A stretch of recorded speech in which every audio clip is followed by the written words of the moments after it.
आजकल 500-700 रुपये की टिकट हो गई होगी, हमें तो पता भी नहीं है, क्योंकि मैंने तो लास्ट फिल्म सन 2012 में देखी थी। 2013 में मुझे गुरुदेव का ज्ञान प्राप्त हो गया, मैंने उनसे उपदेश प्राप्त कर लिया। उसके बाद हमने तो कभी इन सिनेमा घरों की तरफ मुंह भी नहीं किया, तो हमें तो पता नहीं कि वर्तमान में टिकट का क्या भाव है क्या नहीं है। लेकिन जो भी है, वहाँ पर जाकर आप अपनी जेब से पैसा खर्च करते हैं और उस पैसे से कई गुना कीमती समय और श्वासें आप जी 2.5-3 घंटे वहाँ बैठकर बर्बाद करके आते हैं और बदले में लेकर के आते हैं अश्लीलता, फूहड़ता, नग्नता, अपने बच्चों के दिलो दिमाग में भर के लेके आते हैं। अब जो आपके बच्चे बचपन से देखेंगे, सीखेंगे, वैसा ही वो आगे चल के बनना चाहेंगे। तो हर प्रकार से आप अपना और अपने बच्चों का नुकसान करके आए हैं। और वे फिल्में पूर्णतया नकली कहानियों पर आधारित होती है, नकली उनके पात्र होते हैं।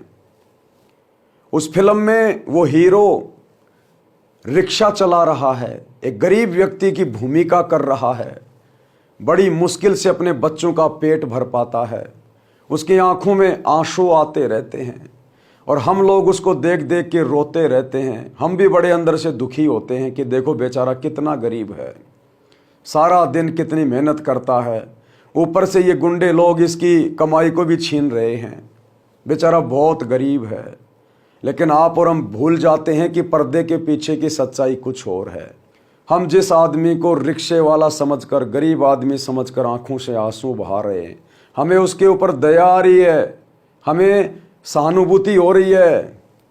वो व्यक्ति उस समय, जिस समय आप उस सिनेमा हॉल में अपना पैसे और श्वासें बर्बाद कर रहे होते हैं, वही व्यक्ति उस समय बॉम्बे में किसी 7 स्टार होटल में स्विमिंग पूल में अपनी प्रेमिका के साथ में मौज मना रहा होता है।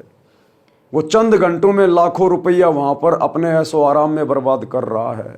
असल जिंदगी में वो व्यक्ति अरबपति है, खरबपति है, जिसको आप बेचारा समझकर, गरीब समझकर और पिक्चर हॉल में बैठकर आंसू बहा रहे हैं।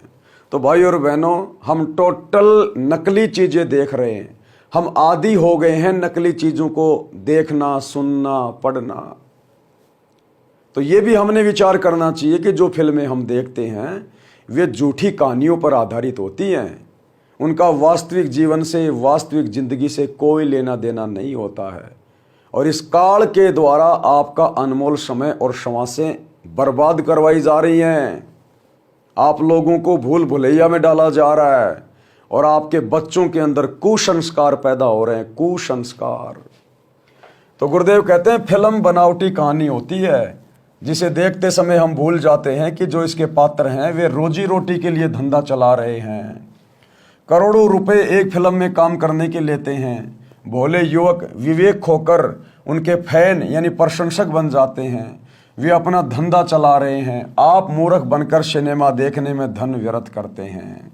जिस हीरो हीरोइन के आप फैन बने हैं, आप उनके घर जाकर देखें, वे आपको पानी भी नहीं पिलाएंगे, चाय खाना तो दूर की कौड़ी है।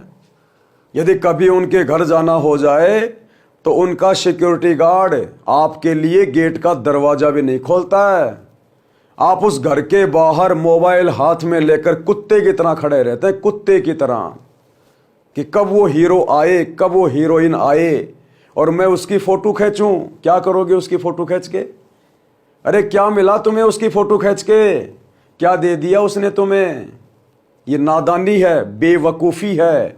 आध्यात्मिक ज्ञान की कमी के कारण देश का पढ़ा लिखा युवा इस कदर भ्रमित है, इस कदर।